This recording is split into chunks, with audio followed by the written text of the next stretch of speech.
Hello everyone, hope you are doing well. चलिए आज बात करते हैं पेपर 1 के बारे में। पेपर 1 सभी के लिए सेम होता है, चाहे वो आर्ट्स हो, कॉमर्स हो, साइंस हो, और ये होता है 50 क्वेश्चंस 100 मार्क का, और आपको मिलते हैं 60 minutes.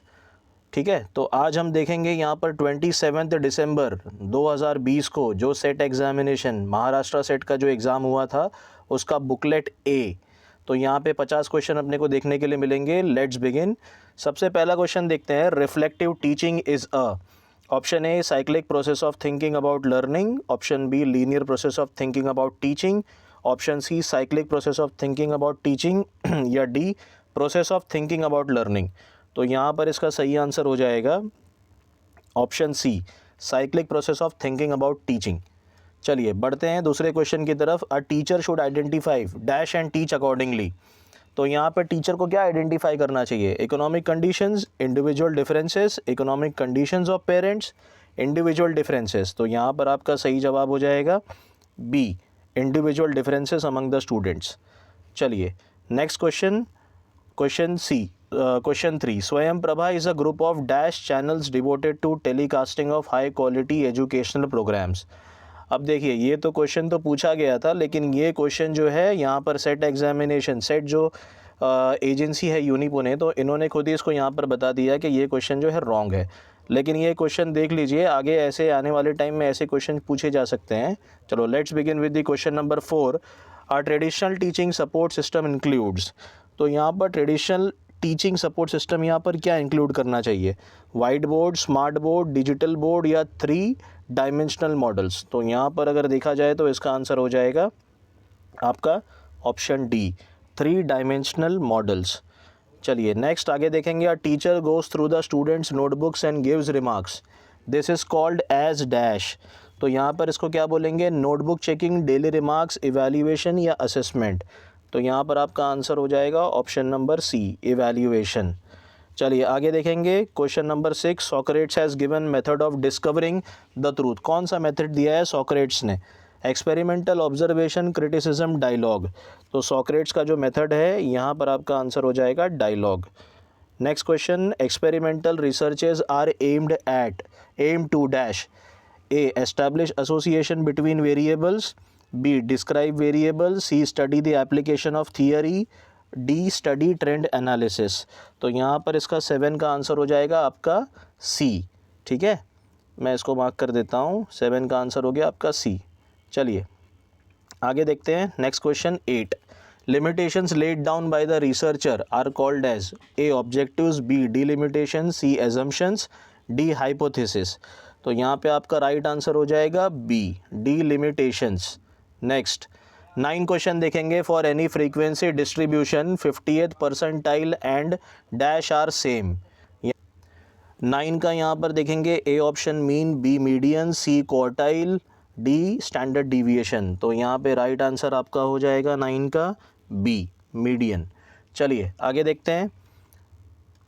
10, a researcher uses data of an earlier research paper and publishes a new research paper, this is dash ethical, unethical, permissible और डी प्रॉपर।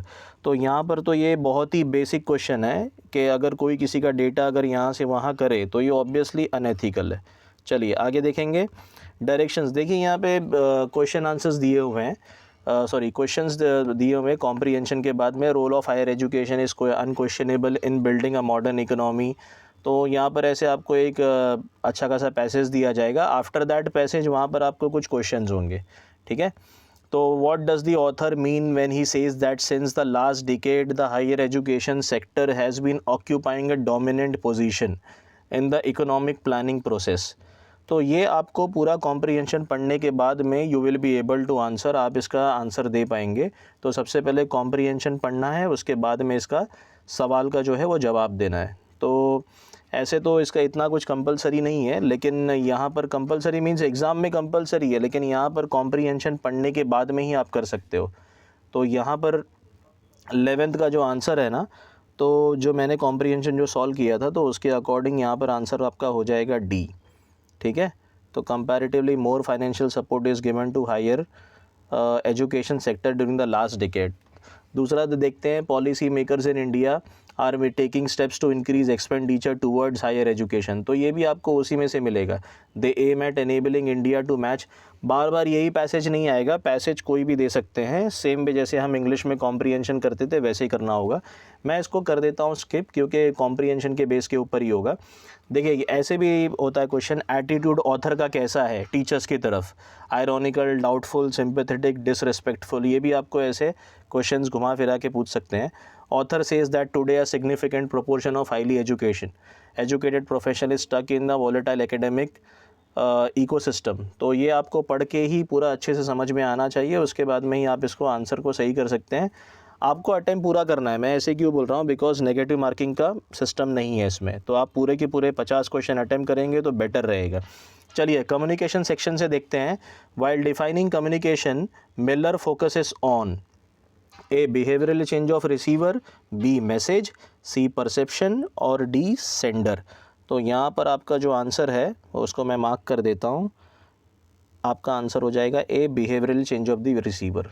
ठीक है, नेक्स्ट देखेंगे serial functions of the sender in the communication, तो यहाँ पर कैसे होगा, collection, formulation, encoding, projection, कैसे होगा इसका आंसर, ये आंसर आपका जो है वो ए है। ठीक है, कलेक्शन, फॉर्मुलेशन, एनकोडिंग और उसके बाद में प्रोजेक्शन। ठीक है, चलो आगे देखेंगे question number 18, components of communication cycle are sender, message, receiver and, यहाँ पर और कौन सा कम्युनिकेशन साइकिल के अंदर जो है वो कंपोनेंट है, तो क्या नॉइज़ है, मीडिया, बैरियर्स और फीडबैक। तो 18 का आंसर आपका यहाँ पर हो जाएगा बी, मीडिया। ठीक है, चलिए तो 19 का क्वेश्चन देखते हैं हम लोग। विच of the following is one of the communications based on number of parties involved, तो यहाँ पर कौन से कम्युनिकेशन में बहुत सारे पार्टीज़ इन्वॉल्व रहती है, पर्सनल में तो ऑब्वियसली नहीं रहेगा, फॉर्मल में एक हद तक होता है, हॉरिजॉन्टल और इनफॉर्मल, तो हॉरिजॉन्टल कम्युनिकेशन यहाँ पर सबसे ज़्यादा बताया गया है। ठीक है, तो हॉरिजॉन्टल कम्युनिकेशन का आपका ये आंसर करेक्ट हो जाएगा, सी हॉरिजॉन्टल, 19 का आंसर। चलिए characteristics of mass media communication are large number of audiences, heterogeneous audiences, scattered audiences and dash. तो यहाँ पर मास मीडिया का जो है, तो यहाँ पर इलिटरेट ऑडियंसेस होगा, नॉइज़ डिस्टर्बेंस होगा, एब्सेंस ऑफ डायरेक्ट फीडबैक या पावरफुल मीडिया, तो इसका आंसर है एब्सेंस ऑफ डायरेक्ट फीडबैक। ठीक है, मैं डायरेक्टली क्वेश्चन आंसर्स ही करा रहा हूँ, आप लोगों को एक जनरल अंडरस्टैंडिंग मिल जाएगा कि इसका क्वेश्चंस आंसर्स कैसे पूछे जाते हैं। अब ये देखिए कुछ सेट वगैरह के इन्होंने ऐसे क्वेश्चंस पूछे हैं। ठीक है, X Y Z union intersection सब superscript C is the component, तो इसमें से कौन सा ट्रू है तो वो आपको देखना है। ओके, तो X is equal to P intersection Q intersection R, ये पूरा मैथमेटिकल टाइप तो है, लॉजिकल रीजनिंग वाले इसके अंदर से क्वेश्चंस आएंगे। अब नेक्स्ट वाला देखते हैं 22, consider the following ordered string of pebbles of 3 colours, green, blue and red, which 2 of them will give us identical necklace prepared by just making the first and the last pebbles of the string adjacent। ठीक है, तो ये pebbles के बारे में पूछा गया है, 3 कलर्स के पेबल्स हैं, ग्रीन है, ब्लू है और रेड है। ठीक है, तो इनमें से कौन से जो 2 हैं वो यहाँ पर एक आइडेंटिकल नेकलेस दे सकते हैं, और यहाँ पर ए होगा X Y, Y Z, X Z, no 2 of them are identical, तो इसका आंसर हो जाएगा 22 का आपका सी, एक्स एन जेड। ठीक है, चलिए तो एक्स एन जेड यहाँ पर आपका आंसर हो जाएगा। चलिए आगे देखेंगे, average weight of 25 children seating in a boat is 22 kgs, ये पूरा मैथमेटिकल सम है आपका। ठीक है, what is the weight of the padded in the kgs, तो यहाँ पर मैंने इसको सॉल्व किया था, तो 23 का जो आंसर है 74, 71, 75 या 100। ठीक है, तो 73 इसका आंसर जो है वो 74 हो जाएगा। यहाँ पर आप भी अगर सॉल्व करेंगे तो आराम से हो जाएगा, ये एवरेज का सम है, ये 10 तक का अगर आपने देख लिया एवरेज, और उसके बाद में इक्वेशंस के जो सम होते हैं, कंपाउंड इंटरेस्ट होते हैं, तो आप ये आराम से कर लोगे। सिलेबस में इसके पहले मैंने डिस्कस भी किया है, आप देख सकते हैं सिलेबस में, जो पेपर 1 का सिलेबस है। Dayanand planted sugar cane in 1/3 of his farm, groundnut in 1/4 of his farm and jowar in the remaining farm of 25 acres। How much is the total farm in the acres to Dayanand. ठीक है, तो ये भी mathematical सम है, 24 का answer जो है वो बी निकलता है यहाँ पर 60। चलिए आगे देखेंगे हम लोग। What sum is to be invested for 2 years, तो ये कंपाउंड इंटरेस्ट वाला सम है, इसको कैलकुलेशन के बाद में इसका आपको आंसर मिल जाएगा 25 का सी, ठीक है, 4200 यहाँ पर आपको रुपीज़ आंसर मिल जाएंगे। While entering into the train, Anil was ahead of Sham, who was ahead of Kiran, Anil was behind Shweta। तो ये आपको एक पूरा करेक्ट एंट्री वगैरह प्रॉपरली लगा करके देखना है। Which of the following shows the correct order of the entry in the train, ठीक है। तो यहाँ पर 26 का आंसर जो हो जाएगा यहाँ पर श्वेता सबसे पहले, अनिल, श्याम, फिर उसके बाद में किरण। तो आपको ये पूरा ऐसे जो भी है सॉल्व करके, ये इसके ऊपर कुछ मैथमेटिकल फार्मूला नहीं लगेगा, बस ये है कि while entering into the train Anil was ahead of Shyam, तो श्याम के पहले अनिल है, ठीक है। हु वाज अहेड ऑफ किरण, और जो किरण के पहले है वो अनिल है, मतलब किरण के पहले अनिल फिर श्याम, ठीक है। अनिल वाज बिहाइंड श्वेता, तो यहाँ पर श्वेता फिर अनिल फिर श्याम फिर किरण, ठीक है। ऐसे यहाँ पर जैसे मैंने आपको बताया तो वैसे ही आपका ये आंसर हो जाएगा। If LONQ is converted into JMLO, then by the same principle what could be the correct alternative? तो यहाँ पे जो आंसर हो जाएगा 27 का आपका ए आंसर हो जाएगा। लाइक जो GDJM है, ठीक है, GDJM, यहाँ पर इसको EBHK, अब यहाँ पर इसको आंसर कैसे निकालना है, मान लेते हैं कि LONQ, ठीक है, तो JKL ऐसे थोड़ा सा उल्टा जाएंगे, तो यहाँ पर J है तो K को छोड़कर L, फिर उसके बाद में M को, N को छोड़ के फिर O यहाँ पर L, ठीक है, उसके बाद में यहाँ पर N, उसके बाद में O P Q, तो एक एक छोड़ के एक एक वर्ड है। तो यहाँ पर अगर आप G D और J और M लिखते हो, ठीक है, तो E F G, तो E आ गया, उसके बाद में B C D, तो B आ गया, B को छोड़ के फिर C D, उसके बाद में J है तो H I J, और यहाँ पे K L M, ऐसे। तो ये क्वेश्चंस बहुत ही ज़्यादा सिंपल होते हैं, बहुत ही ज़्यादा स्कोरिंग है, इसमें गलत नहीं करना है। Which of the following is the correct description of the statement given below? All animals die, human beings are animals, every human will die, ठीक है। तो ये एक ऐसे परसेप्शन वाला एक क्वेश्चन है, लाइक असर्शन स्टेटमेंट वाला जो एक क्वेश्चन आता है, तो ऐसे क्वेश्चन लाइक सारे के सारे एनिमल्स जो है वो मर जाएंगे, ह्यूमन बींग्स भी वो एनिमल्स हैं, तो एवरी ह्यूमन विल डाई। तो इसका आंसर क्या हो सकता है 28 का? तो 28 का आंसर है यहाँ पर बी, इन्फरेंस निकाला है। कैसे इन्फरेंस? देखो उन्होंने कहा है कि ऑल एनिमल्स डाई, सारे एनिमल्स मर जाएंगे, और ये भी बताया कि ह्यूमन बींग्स जो है वो एनिमल्स है, तो ऑब्वियसली सारे ह्यूमन बींग्स जब एनिमल्स है तो सारे एनिमल्स जब मरेंगे तो ह्यूमन भी मर जाएंगे, ठीक है। तो इन्फरेंस निकाला गया है, तो ये आंसर है आपका बी। आगे देखेंगे विच ऑफ दी, ये थोड़े से वेन डायग्राम्स बना के दिखाया, correct relationship among the 3 terms, women, sisters और मदर्स। तो यहाँ पर ऐसे कुछ डायग्राम्स हैं, तो वुमेन, सिस्टर्स और मदर्स कैसे होते हैं ये डायग्राम के थ्रू आपको बताना है। तो आप ये बताओगे कैसे? 29 का जो आंसर है यहाँ पर हो जाएगा बी, ठीक है। 29 का जो आंसर है हो जाएगा यहाँ पर बी। मैं इसको ऐसे कर देता हूँ, चलो।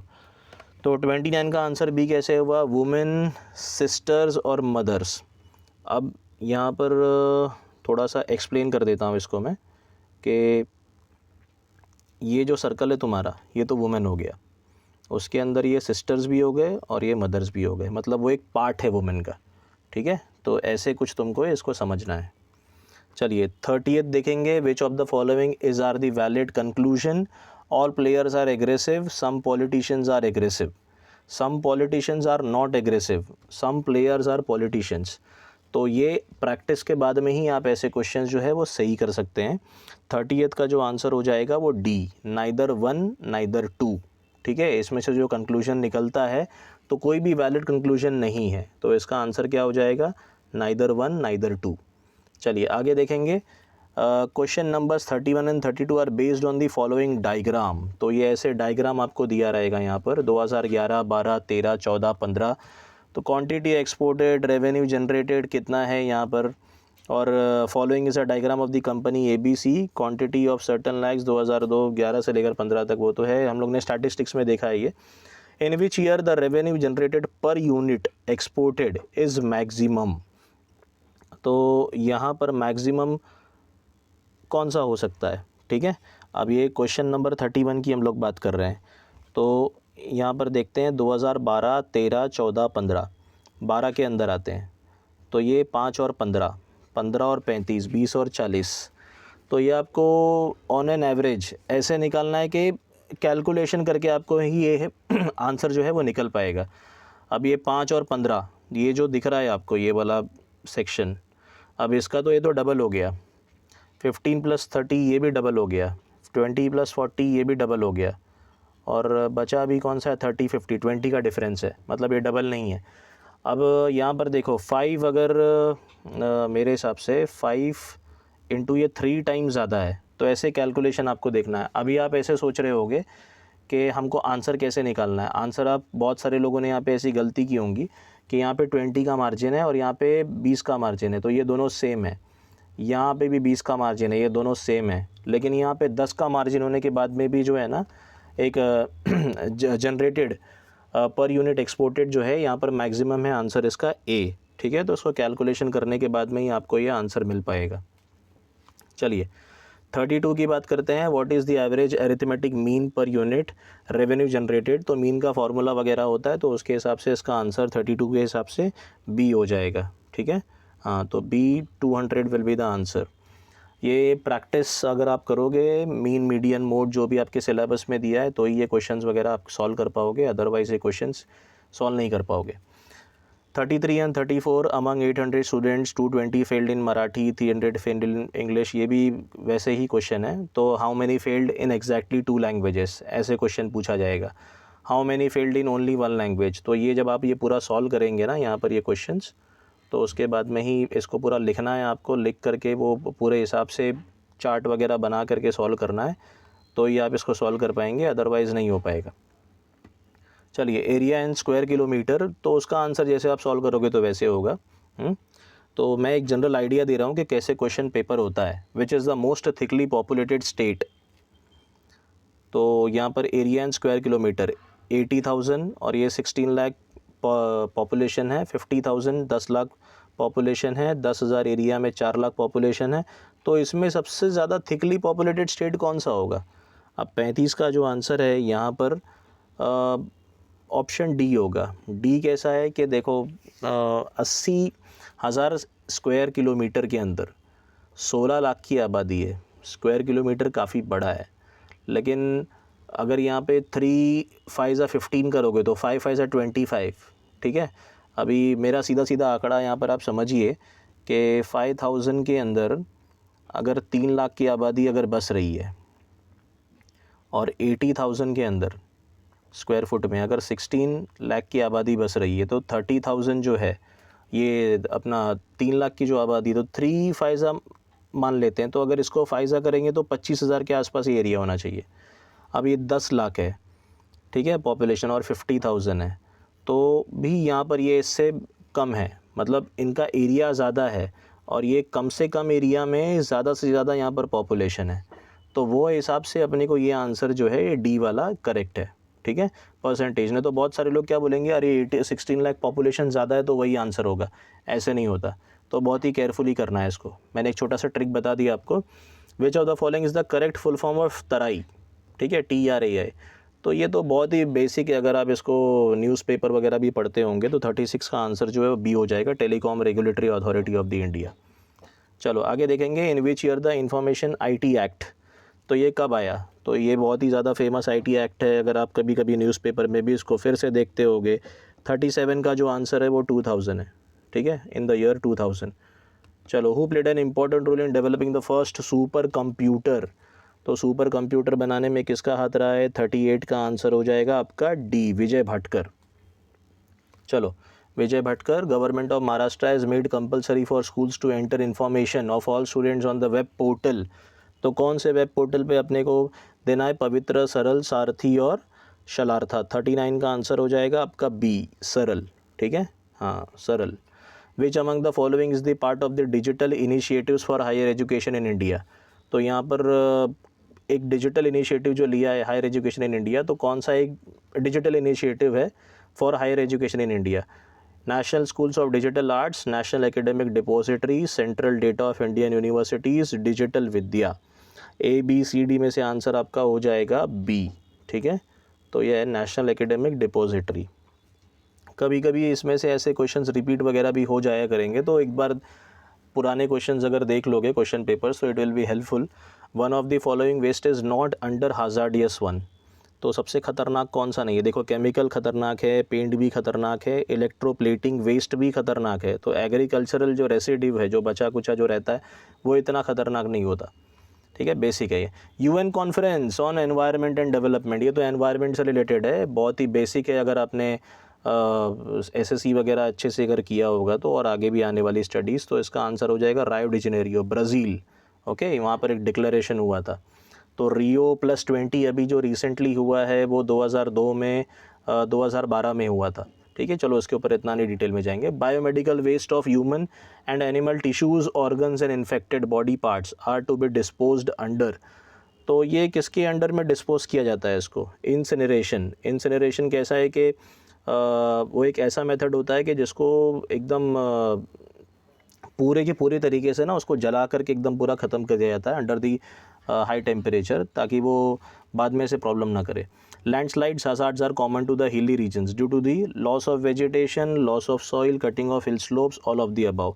देखो, बहुत ही बेसिक क्वेश्चन पूछ रहा है, कोई टफ नहीं है इसमें। लॉस ऑफ वेजिटेशन मतलब झाड़ पेड़ पौधे कम होंगे, तो पेड़ पौधे कम होंगे तो जो मिट्टी वो कमज़ोर हो जाएगी। हिल स्लोप्स वगैरह को अगर तुम ऐसे माउंटेनियस हिल स्लोप्स से अगर उसको काटोगे तो ये लैंडस्लाइड्स होना आराम से एकदम तय है। तो इसका आंसर क्या हो जाएगा? इसका आंसर एकदम आसान है, जब सारे के सारे हैं तो ऑल ऑफ दी अबव। चलिए आगे देखेंगे। International Solar Alliance was established to promote the solar energy. देखो, ये फ्रांस भी इसका एक था इंडिया के साथ में, और ये एक जनरल क्वेश्चन है। लाइक अगर आप करंट अफेयर्स वगैरह देखेंगे, न्यूज़पेपर पढ़ेंगे, तो you will get it easily. तो इसका जो हेडक्वार्टर्स है वो कहाँ पर है? एक बात एकदम सही बता देता हूँ कि ये तो इंडिया में ही है, और इसका आंसर है गुड़गांव। ठीक है, इंटरनेशनल। तो इंटरनेशनल देख करके लोग ऐसे सोचते होंगे कि स्टूडेंट्स विल गेट कंफ्यूज कि यहाँ पर तो होगा नहीं, बाहर ही होगा, लेकिन हमारे इंडिया में ही है। International Solar Alliance, ISA। To receive the degree Vasu, learner was expected to learn minimum dash years in gurukul. तो कितने साल तक के? 46 का आंसर हो जाएगा 12 साल। ओके, 46 का आंसर हो जाएगा 12 साल। इसको हाईलाइट कर देता हूँ मैं। चलिए, universities education commission 1948 recommended that there should be minimum dash working days excluding examination. तो कितना होना चाहिए? ये UGC वगैरह जो भी है, UGC के अंडर में वो पूरे नॉर्म्स के हिसाब से आप असिस्टेंट प्रोफेसर बनकर आप काम करने वाले हैं, तो आपको ये सब चीज़ें पता होना चाहिए। तो recommended that there should be कितने मिनिमम डेज होना चाहिए? 180, 200, 220, 240। How many? तो 47 का आंसर हो जाएगा A, 180 मिनिमम यहाँ पर वर्किंग डेज होना चाहिए। The minimum role of UGC in higher education. तो UGC का बहुत बड़ा रोल होता है, बहुत ही बढ़िया बॉडी है जो हायर एजुकेशन को देखती है। Is to dash A open universities in all over India, accredit universities, control universities, provide funds to universities. तो मेन काम यहाँ पे UGC का क्या होता है कि यूनिवर्सिटीज़ को फंड प्रोवाइड करना, बहुत इंपॉर्टेंट है। National environmental engineering research institute, NEERI, कहाँ पर है? ये नागपुर में है। बहुत बेसिक है, ये मैंने कभी बहुत पहले थोड़ा सा पढ़ा था, मुझे याद है। चलिए आगे। Supreme Court was directed in judgment given in 1991 to make the subject dash compulsory in the college curricula. Women study, environmental study, information technology और वैल्यू एजुकेशन। 50 का आंसर हो जाएगा environmental study. Okay, environmental study. तो hopefully आपको video जो है वो अच्छा लगा होगा, और आप इसको शेयर करिए। देखिए, 24 से 25 मिनट के अंदर आपने पूरा के पूरा पेपर देख लिया और उसको समझ लिया कि कैसे पेपर आते हैं, और आगे भी ऐसे और पेपर लेकर आते रहेंगे। Do like, share and subscribe. जय हिंद।